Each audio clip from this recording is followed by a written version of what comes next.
एक मंदिर, शिव मंदिर की जगह थी जो 180 बीघा, बहुत बड़ी एक जगह होती है, उसमें रोहिंग्या टेंट डालकर और झुग्गी डालकर रह रहे थे। बाकायदा पुलिस भेजकर उनको वहां से खदेड़ दिया गया है। तो ये बहुत बड़ा एक्शन असम सरकार ने किया है, ये मुख्यमंत्री हेमंत बिस्व शर्मा ने किया है। इसका पूरे देश में स्वागत हो रहा है। और वो हेमंत बिस्व शर्मा जिसने ये प्रण किया है कि मैं रोहिंग्याओं को असम में नहीं रहने दूंगा, उसकी दहशत की वजह से आप देखिए एक भी रोहिंग्या बोल नहीं पाया। असम के मुख्यमंत्री हेमंत बिस्व शर्मा फुल एक्शन में है और उन्होंने बाकायदा चुनाव के पहले ही ये घोषणा कर दी थी कि अब हमारी सरकार आएगी तो यहां रोहिंग्याओं का कोई काम नहीं है। और आपको बताएं, चुनाव के पहले आमतौर पे नेता चिकनी चुपड़ी बातें करते हैं। उनको लगता है कि वोट बैंक खिसक ना जाए, एक भी वोट उनको मिले, और इसलिए संतुष्टि करने के लिए हर वर्ग के बीच में जाकर कहते हैं अरे साहब आपके लिए काम करेंगे। लेकिन हेमंत बिस्व शर्मा वो नेता हैं जिन्होंने चुनाव की भरी सभा में पत्रकार के सवाल पर जब उन्होंने पूछा कि भाई आप रोहिंग्याओं के लिए ऐसा क्यों बोलते हो, मैं आऊंगा तो यहां हमारी सरकार आई तो हटा देंगे, अभी इलेक्शन है, उन्होंने कहा मुझे इनकी वोट नहीं चाहिए, मुझे किसी को संतुष्ट नहीं करना है, मैं किसी को भी संतुष्ट करना या किसी की भी ये धर्म के आधार पर जो तुष्टीकरण है इसके मैं विश्वास नहीं रखता हूं। कोई मुसलमान मुझे वोट नहीं देगा तो नहीं देगा, मुझे नहीं चाहिए, ना मैं उनके मोहल्ले में वोट मांगने जाऊंगा। मुझे मेरा वोटर वोट दे। आसाम में मैंने जो पिछले दिनों काम किया है उसके आधार पर और जो भाजपा में विश्वास रखते हो उसके आधार पर मुझे वोट चाहिए। इतना खुला कोई अगर बोल सकता है तो मैं बताऊं, इससे दूसरा नेता केवल योगी जी हैं। तो आज हेमंत बिस्व शर्मा की जो घोषणा हुई है वो घोषणा के बाद फुल एक्शन लिया गया है। और रोहिंग्या एक शिव मंदिर की जमीन पर बसे हुए थे और वो मैं बताऊं असम के दरांग जिले में सिपाझर ढालपुर के एक मंदिर, शिव मंदिर की जगह थी जो 180 बीघा, बहुत बड़ी एक जगह होती है, उसमें रोहिंग्या टेंट डालकर और झुग्गी डालकर रह रहे थे। बाकायदा पुलिस भेजकर उनको वहां से खदेड़ दिया गया है। कोई भी व्यक्ति मंदिर की जमीन पर रोहिंग्या नहीं रहेगा, सीधा सीधा संदेश है, जाइए यहां से, पश्चिम बंगाल में जाओ, कहीं भी जाओ, यहां नहीं रहने दिया जाएगा। और मंदिर की जमीन को खाली करा दिया गया। आपको बताऊं, रोहिंग्या स्पेशली प्लानिंग से मंदिर की जमीन पर कब्जा करने की नीयत से ये टेंट डालकर यहां रह रहे थे। काफी समय से प्रशासन को कंप्लेंट करी गई थी। मंदिर प्रशासन कह रहा था कि हमें यहां बाउंड्री लगानी है और मंदिर का विस्तार करना है, लेकिन पिछली सरकारों ने इसमें सुनी नहीं थी। और ये कहें, पिछले भी बीजेपी की सरकार थी, लेकिन किसी ने उस तरह की हिम्मत नहीं दिखाई जिस तरह हेमंत बिस्व शर्मा ने खुलकर एक हिंदूवादी चेहरा अपना सामने प्रस्तुत किया है। उन्होंने तय कर दिया है कि अब आसाम में रोहिंग्याओं के लिए कोई जगह नहीं है। और आपको बताएं, जब मुख्यमंत्री पद की शपथ ली थी तभी हेमंत बिस्व शर्मा ने यह घोषणा कर दी थी और उन्होंने कहा था कि हम अपने प्रदेश में सीएए को जल्दी से लागू करेंगे। लेकिन उसके लिए उन्होंने कहा है कि जो एनआरसी लागू हुई है उसमें सत्यापन जो किया गया है उसमें कुछ गड़बड़ियां हैं, ऐसे लोगों को चालाकी से छोड़ दिया गया, या कुछ यूं कहें पैसे के बल पर अधिकारियों से मिली भगत के कारण सत्यापन अभी दोबारा करना है। तो उन्होंने कहा किन्हीं जिलों में 20% और किन्हीं जिलों में 10% सत्यापन दोबारा से होगा जहां कहीं शिकायतें आई हैं। इसके बाद उनकी पूरी कोशिश है कि एक भी बांग्लादेशी घुसपैठी कम से कम आसाम की सीमा में ना रहे। और हेमंत बिस्व शर्मा को अब आसाम के लोग ये देख रहे हैं कि यूं तो वो कांग्रेस के लीडर थे पहले, लेकिन कांग्रेस की भी जिस तरह से उन्होंने पोल खोली और वहां किस तरह से काम करते हैं लोग, उसकी जब पोल पट्टी बाकायदा मीडिया के जरिए हेमंत बिस्व शर्मा ने खोली, उन्होंने बताया कि वहां बड़े बड़े लीडर जो सीनियर लीडर हैं उनका भी कोई इज्जत नहीं है। राहुल गांधी जिस प्लेट में कुत्ते के लिए बिस्किट खाते हैं वो कुत्ते ने बिस्किट खा लिया, उसी कुत्ते का झूठा किया हुआ बिस्किट वहां जो बड़े लीडर सीनियर लीडर बैठे थे वो चुपचाप उठा के खाते रहते हैं, कहीं राहुल गांधी नाराज ना हो जाएं। कुत्ते के झूठे बिस्किट जिस पार्टी में रहकर खाने पड़े उस पार्टी में क्या इज्जत है। और इसीलिए हेमंत बिस्व शर्मा ने भारतीय जनता पार्टी को चुना। और आज वो दिखाने में ये दो राय नहीं है कि भारतीय जनता पार्टी के आने के बाद जो भारतीय जनता पार्टी का एक देश के हित में, राष्ट्र के हित में जो काम करने का एक नीति निर्धारण है और जो भाजपा का जो चेहरा है, वो उन्होंने बाकायदा उस पर खरा उतरने का काम किया है।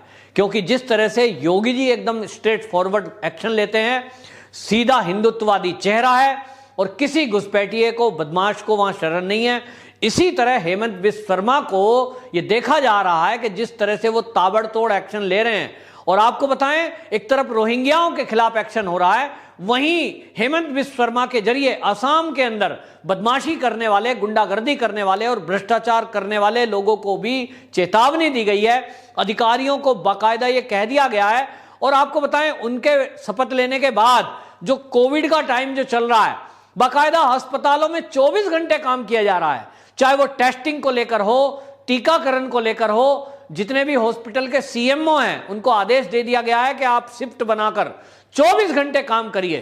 और इसी का नतीजा भी है कि आसाम में इस समय कोविड की स्थिति बिल्कुल इसी तरह कंट्रोल में है जैसा कि उत्तर प्रदेश में है। और ये हेमंत बिस्व शर्मा का जो साहस है, वो उसके पीछे भाजपा का हाई कमान है। क्योंकि किसी भी मुख्यमंत्री की ताकत, उसकी जो रीढ़ है, वो केंद्र से जुड़ी हुई होती है और केंद्र का यदि सहयोग मिले तो वो खुलकर खेलता है। और हमें देखने में मिल रहा है कि जिस तरह से हेमंत बिस्व शर्मा कार्य कर रहे हैं, इनकी जो कार्य प्रणाली है, उसको भाजपा के नेता सराह रहे हैं कि वाकई में मुख्यमंत्री को बदलकर अगर उन्होंने हेमंत बिस्व शर्मा को बिठाया है, यूं तो पहले मुख्यमंत्री भी अच्छे थे, लेकिन उनसे भी ज्यादा एक्टिव होकर, मुखर होकर ये हेमंत बिस्व शर्मा एक्शन ले रहे हैं, जिन्होंने सीधा सीधा संदेश रोहिंग्याओं को दिया है। जहां एक तरफ ममता बनर्जी रोहिंग्याओं के साथ खड़ी हैं और उन्होंने घोषणा करी कि मैं सीए अपने राज्य में लागू नहीं होने दूंगी और देखती हूं कौन मेरे राज्य से रोहिंग्या और बांग्लादेशियों को भगाता है। यह एक देशद्रोही की भाषा है। वहीं आपको बताएं, हेमंत बिस्व शर्मा ने इसके उलट घोषणा की है कि आसाम के अंदर एक भी रोहिंग्याओं को मैं रहने नहीं दूंगा, सीए लागू होगा, एक एक की पहचान की जाएगी और उसको बांग्लादेश भेजा जाएगा। यह जताता है कि यदि व्यक्ति के इरादे ठीक हों, इरादे में प्रबलता हो और उसके पीछे जो लीडरशिप है, उसकी इच्छा शक्ति हो, तो कुछ भी हो सकता है। और इसीलिए आप देखें कि जो बरसों से भूमि कब्जाई हुई थी मंदिर की, 180 बीघा भूमि, बहुत बड़ा भूमि होती है, उसको रोहिंग्याओं से छुटाया है। जहां पुलिस प्रशासन ये सोच रहा था पता नहीं क्या होगा, कहीं ये दंगा ना कर दें, क्योंकि हजारों में वो झुग्गियां थी। और जैसा कि हम देखते हैं कि कहीं झुग्गी पे अगर एक्शन होने लगे रोहिंग्याओं पे, तो ये हथियार लेके आ जाते हैं, गोला बारूद करते हैं, दंगा फसाद करते हैं। इस तरह का इनका करैक्टर है। लेकिन मुख्यमंत्री कौन है? वो मुख्यमंत्री बदल गया है और वो हेमंत बिस्व शर्मा, जिसने ये प्रण किया है कि मैं रोहिंग्याओं को आसाम में नहीं रहने दूंगा, उसकी दहशत की वजह से आप देखिए एक भी रोहिंग्या बोल नहीं पाया और वो भूमि खाली करा दी गई है, वहां पुलिस तैनात कर दी गई है। और अब किसी भी रोहिंग्याओं को किसी भी अवैध भूमि में वहां नहीं रहने दिया जाएगा। तो आप देखेंगे, हमने देखा है जब योगी जी ने उत्तर प्रदेश में एक्शन लेना शुरू किया, तो उत्तर प्रदेश में मेरे घर के पास एक जगह झुग्गियों में रहते थे, अवैध जमीन थी सरकारी, उसमें कब्जा करके रहते थे। लेकिन योगी जी ने सारे प्रशासनों को आदेश दिया कि जहां जहां भी ये इस तरह के बांग्लादेशी घुसपैठिए अवैध रूप से रह रहे हैं, उनके खिलाफ एक्शन हो और सरकारी जमीन खाली कराई जाए। तो जब ये एक्शन हुआ और उनको पुलिस प्रशासन अमले पर वहां पहुंचकर उनसे जमीन मुक्त कराई, उसके बाद वो कहां गए? वो शिफ्ट होकर के दिल्ली में आ गए। क्योंकि जो दिल्ली का बॉर्डर है उसके 2 किलोमीटर के दायरे में ही वो रहते थे। उनको लगा चलो भाई यूपी में तो योगी जी हैं और अगली बार भी योगी जी आएंगे, यहां तो दाल गलेगी नहीं, तो कहां चलो भाई, दिल्ली में केजरीवाल है, वहां तो तुम्हें सारा राशन पानी मिलेगा। तो वो दिल्ली में शिफ्ट हो गए हैं। ठीक इसी तरह, इसी नीति पर ये हेमंत बिस्व शर्मा चल रहे हैं कि जहां भी रोहिंग्या ये अवैध रूप से रह रहे हैं, कोई इनकी अपनी जमीन तो खरीदी हुई है नहीं, सरकारी जमीन में कहीं ना कहीं टेंट लगा लेते हैं। तो अब इनको इसी तरह खदेड़ा जाएगा और जब खदेड़ा जाएगा तो कहां जाएंगे? ममता बनर्जी के पास जाएंगे। ममता बनर्जी इनका स्वागत करती है, ठीक है भाई, कूड़ा कचरा यहां से साफ हो, मैं इनको यहां रहने नहीं दूंगा। तो ये बहुत बड़ा एक्शन असम सरकार ने किया है, ये मुख्यमंत्री हेमंत बिस्व शर्मा ने किया है। इसका पूरे देश में स्वागत हो रहा है और अब यह उम्मीद की जा रही है कि आसाम में जो आतंकवाद के नाम पर भी बोडोलैंड और इस तरह की मांग करते थे, उनको भी हेमंत बिस्व शर्मा ने, जो बोडो आंदोलन करने वाले लोग हैं, उन संगठनों को भी बुलाया है और उनसे कहा है कि आप हिंसा छोड़कर टेबल पर बैठकर बात करिए, आपकी जो समस्या है उनको दूर करने के लिए आसाम सरकार आपके साथ मिलकर काम करेगी।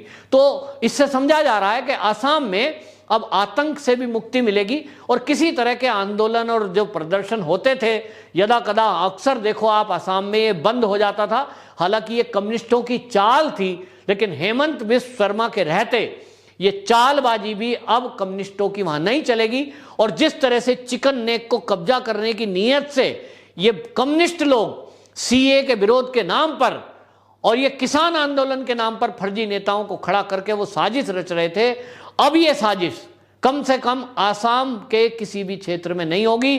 देश की सीमाएं सुरक्षित होंगी और ये काम करने के लिए हेमंत बिस्व शर्मा को सराहा जा रहा है। वंदे मातरम।